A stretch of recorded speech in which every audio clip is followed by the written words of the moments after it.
Hi everyone, it's me, David. It's been a while since I've done one of these videos, and the reason is because lately I've been writing a paper on how can we produce a new and better economic system,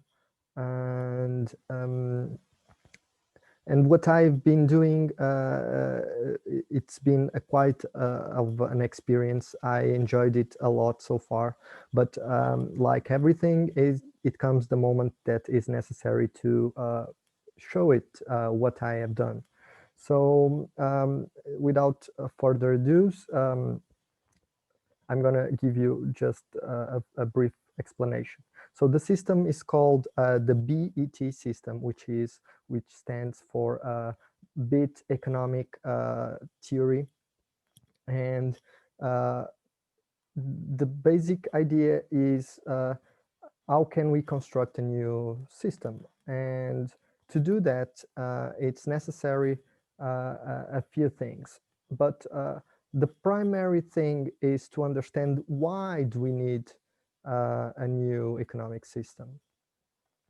So what are the specific current problems with the present economic structure?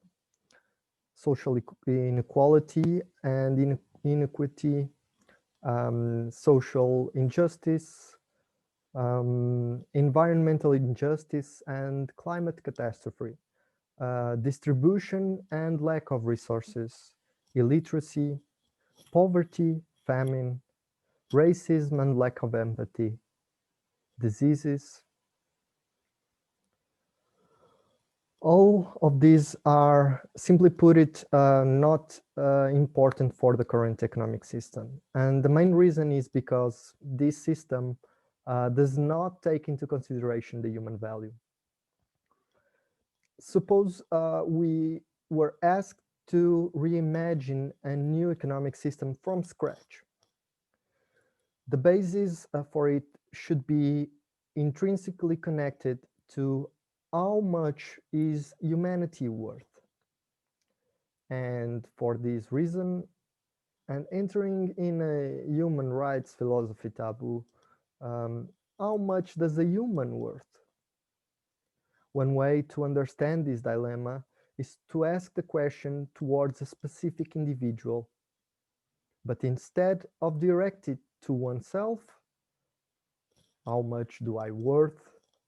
Direct it towards someone you feel deeply connected to. How much does your father worth? Or your friend? Or your companion? Or your brother and sister?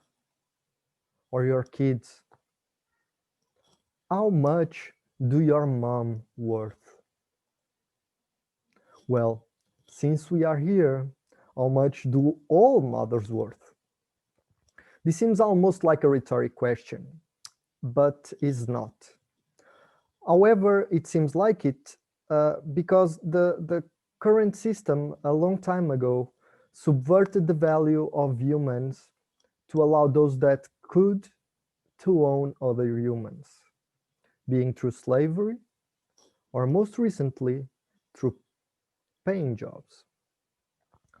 So, what if we answer those rhetoric questions with the answer everything? They are worth everything. Well, to us, they are worth everything. So, in the core of an economic structure, there is this necessity to measure value. But how do we measure everything? So, what if I tell you there is an economic resource that everyone can produce and gather, regardless of social condition or status at any time? A resource that is abundant and at the same time rare. A resource that can be stored and traded if needed. And most of all, a resource that fits our current understanding of infinite growth, needed to support a flexible and just economic structure for the present into the future, that does not deplete the other earthly resources resources much needed for our human development, at least not in the way we have been doing so far. This resource is information. Yes, I know. I know that the concept of information can almost be so unattainable as other concepts such as love or happiness. However, we reach a moment in time that we can measure it in quantity in the form of bits. Bits are in the simplest form of information there is, in such a way that even our synaptic system, our cells, our brains rely on it to transfer information from point A to B. And currently, we rely more and more on the capacity to do that in such a way that I dare to say that most of the civilizational and social structures that preceded the instantaneous information sharing era that we live right now are in fact obsolete. And likewise is the economic structure.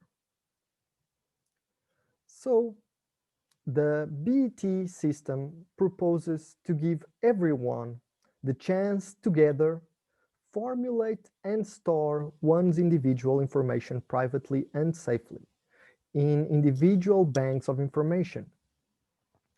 And with the assistance of the educational system, learn how to organize it and use it in the best way possible, according to one's own interests, ambitions, desires, drives.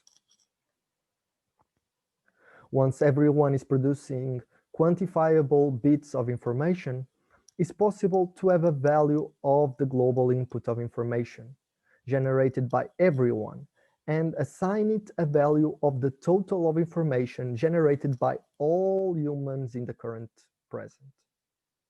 This becomes the current measurement of value, and for this reason, we can assign it the value of money. This global value of humanity can then be used to tackle multiple economic issues. One of the first issues regards the living basic income that allows everyone on the planet to have a means of sustenance regardless. And the basic idea is to divide the total input of bits of information with all the people. This guarantees a fair structure and at the same time gets us closer to achieve a value to how much any human is worth. So far, this theory is in large part based in a socialist worldview. However, there is a way to enlarge individual value, and to all my fervent capitalist friends, get us closer to how the markets really operate. So far I talked only about the quantity of information in order to address the question of how can we measure the value of humanity. However, there is this issue of quality of the information, and this can be measured in the form of how is this useful for humanity. So if an individual in this system is granted all the basic needs because the system takes into consideration one's inherent value, how can we still instigate development and the will to create or produce more? The answer is exposition of one's accumulated knowledge. The idea is people go through life gathering and compiling information, building their own private trees of knowledge. However, their individual value stays the same unless they expose some of this accumulated knowledge.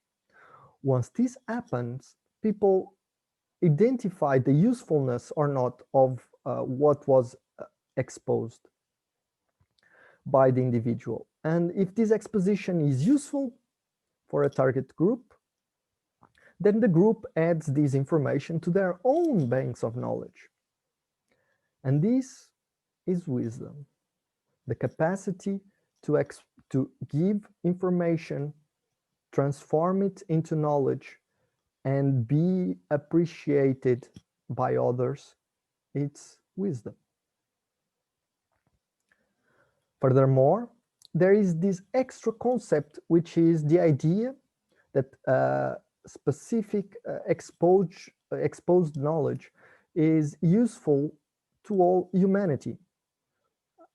This can be understood as the gold standard of the economic system, in such a way as if it becomes the main objective to those that want to reach it. The most beautiful part is that to be the richest, an individual has to have exposed or created something that was considered useful, and for that matter, have benefited all of humanity. So, in conclusion, what is this B.E.T economy theory? Is the simple understanding that all humans are valuable, and we need to start to value everyone if we want to have any chance in the future as we move forward. And if we treasure and value our loved ones, then we need to create the systems that reflect that. To finish with something I told a friend of mine a long time ago, you might love money, but money in this current economic system will never love you back. Thank you. Hope you enjoyed it.